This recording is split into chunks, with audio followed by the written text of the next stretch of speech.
Take a shower. So, hi guys. I already finished reading my 10 pages per day or 30 minutes reading every day. The next habit or routine I will do is my personal things, fixing my room and my business.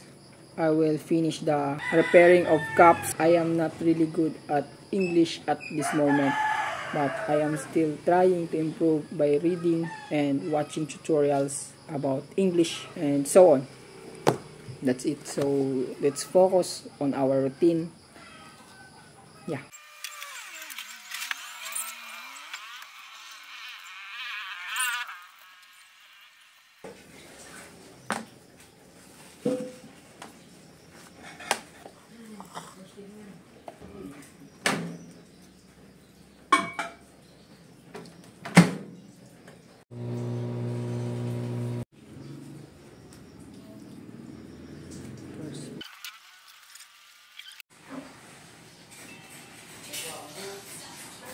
To, may konting repair lang tayo dito kasi yun, kita nyo, punit. Si Lola na yung magtatahi kasi wala pa akong talent magtahi, guys. Yan. Malinis na yan. Lapat na lapat yan, men. Kaya muna, diin muna i-plaster ho. Yan mo lang yan. Na, isursi. Una.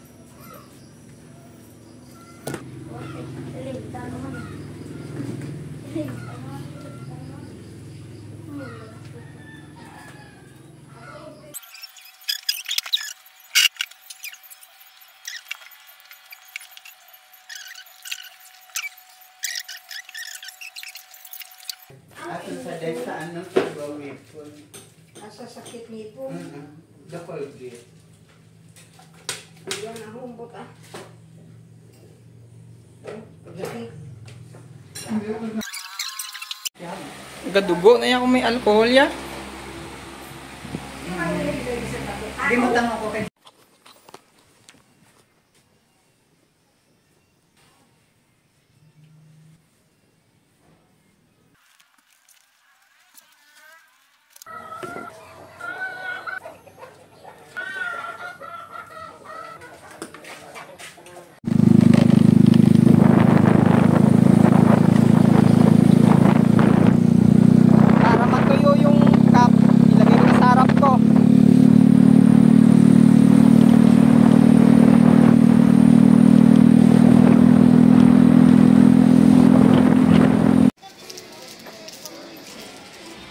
Mahal.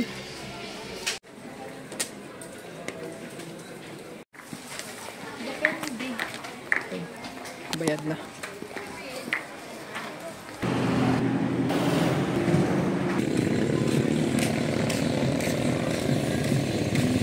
Pagod na ako, tangina.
Hi Seth, this is your 23rd birthday. Di ko alam kung masaya ako or malungkot na umabot tayo sa ganong edad. Ang hiling ko lang, sana ipagpatuloy mo pa rin. At 5 years from now, sana makita mo tong video na to. Alam kong pagod na pagod ka na din. Hindi mo alam ang gagawin mo. Hindi mo na alam kung paano susolusyonan lahat ng meron ka. Hindi mo na rin alam kung paano ang maging masaya ng totoo. Wala kang malalapitan.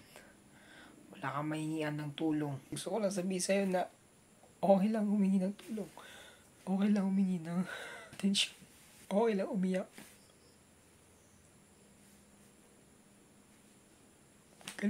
Galingan mo palagi. Sabi ko, yung araw ito, dapat wala lang. Normal na araw lang. Hindi ko kaya maging masaya. Hindi ko rin kaya pigilan na maging malungkot. Pagod na rin ako eh. Kakahanap ng diskarte. Kakahanap ng pera. Ganun pa rin. Paulit-ulit yung sitwasyon. Napapabayaan nyo na rin minsan sa sarili ko. Nilulunok ko na yung pride ko para lang sa word na pera. Para lang sa bagay na pera. Sigawan na ako, bastusin na ako. Mawala na respeto sa akin ng tao. Para sa akin, importante kumikita lang ako eh. Dahil hindi ko na kaya yung nararamdaman na iba yung trato sa'yo pag wala kang pera. Yun yung goal ko talaga. Hindi rin ako nakakalimot magdasal, manalangin. Nagtitiwala ako sa Diyos na lahat ng bagay na to ay may mabuting mangyayari para din sa akin. 2 taon ginugol ko para maging ganito na ako. Hindi ko pa rin ramdam yung ginawa. Yung totoong pagmamahal. ng, ng relationship, ng isang magulang, ng isang nanay, isang tatay. Normal pa rin ako. Normal pa rin sa lahat ng yun. Casual. Ghosting. Nakaka-disappoint lang. Marami na rin ako natulungan, pinautang. Hindi hanggang ngayon, hindi rin ako naalala. Ako pang masama. Pasensya na kung dito ako nagdadrama. Pero sana itong video na to, makita mo self 5 years from now, kapag ipaglaban mo to yung araw na to. Kapag ipaglalaban mo yung buhay na to ngayon, tandaan mo, kailangan nating tapusin nung umpisa natin. Galingan mo. Galingan mo. Huwag mong kakalimutan kung bakit mo to inumpisahan. Para sa pangarap ng lola natin. Para sa pangarap mo. Kumapit ka lang. At sa ulit, happy birthday. Happy 23rd birthday. Ako nang unang babati sa'yo. Galingan mo palagi ha. I love you.